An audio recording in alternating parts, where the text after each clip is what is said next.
Kalian berdua tahu kan, kalau kampus ini sedang bermasalah.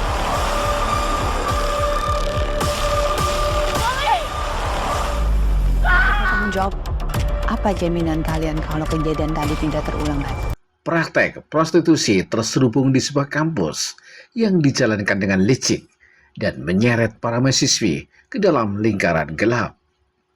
Dampak korban psikologis rentan terhadap gangguan mistis. Dendam dimulai.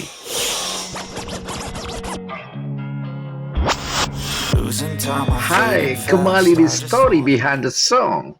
Dan kali ini hadir dengan satu buah film horor yang bakal kita urai isi dari cerita film tersebut. Saya bakal tanggung jawab, apa jaminan kalian kalau kejadian tadi tidak terulang lagi? Asrama Putri, film horor Indonesia yang disutradari oleh Wisnu Kunchoro dan diproduksi oleh Adipati Karna di bawah naungan Puras Production. Film ini tayang perdana di bulan Februari 2026. Kalian berdua tahu kan, kalau kampus ini sedang bermasalah. Asrama Putri sebuah film dengan genre horor drama yang menggabungkan elemen supranatural dengan isu sosial seperti prostitusi ilegal, bullying, dan juga kesehatan mental di lingkungan kampus. Dan film ini diangkat dari kisah nyata yang viral di sebuah kampus di Bogor. Film ini penuh dengan ketegangan yang memadukan misteri arwah berdendam dengan konflik duniawi yang relevan bagi mahasiswa.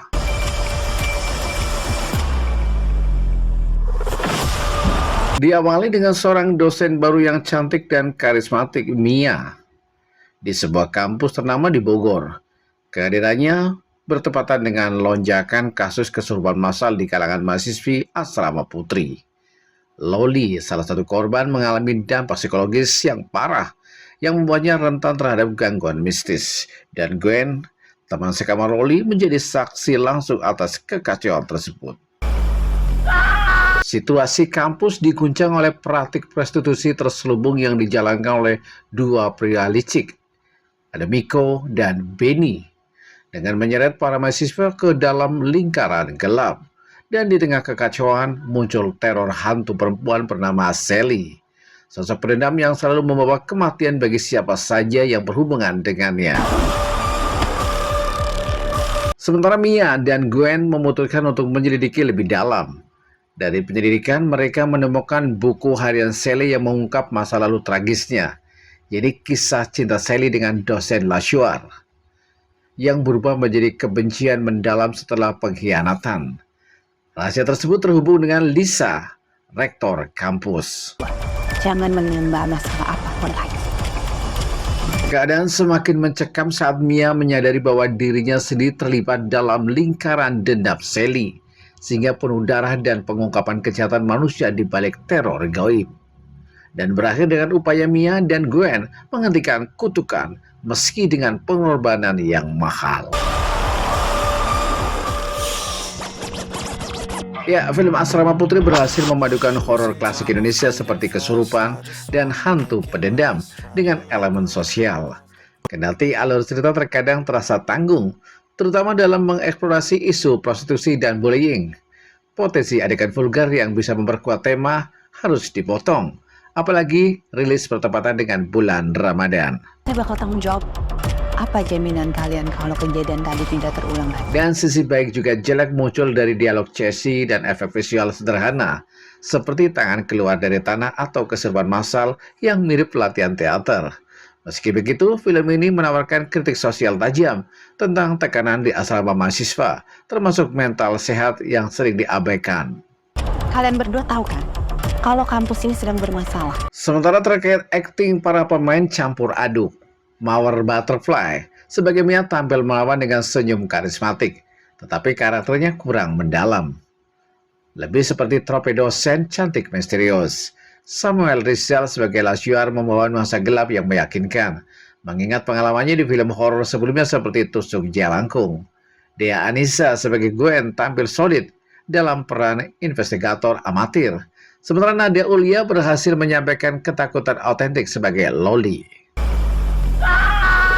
Terkait sinematografi, Wisnu Kunchoro cukup atmosferik dengan pengambilan gambar gelap di asrama yang membangun ketegangan psikologis. Nuansa kampus Bogor digambarkan realistis sehingga menambah rasa dekat dengan penonton Indonesia. sound design kuat dalam adegan kesurupan. Secara keseluruhan, film ini bukan horor murni melainkan campuran drama sosial, menjadikan unik di tengah banjir film horor Indonesia.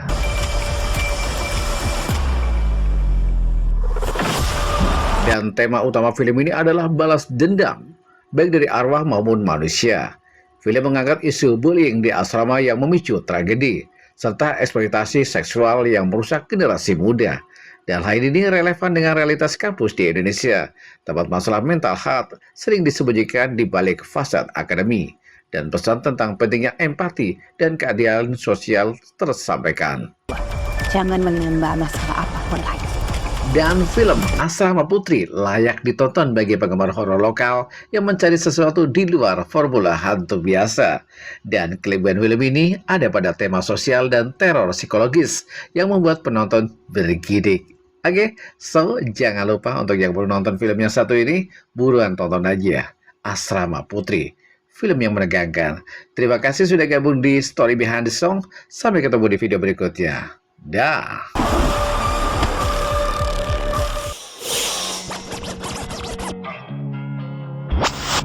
Losing time, I'm fading fast. I just wanna make it last. Try to let go of the past. I close my eyes, embrace the blast. Sleepless nights and headaches stack. Restlessness to hell and back. What's my purpose? What do I grab? A slippery surface, a heart attack.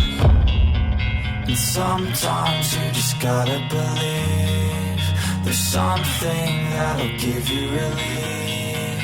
There's something that'll have what you need. What you need.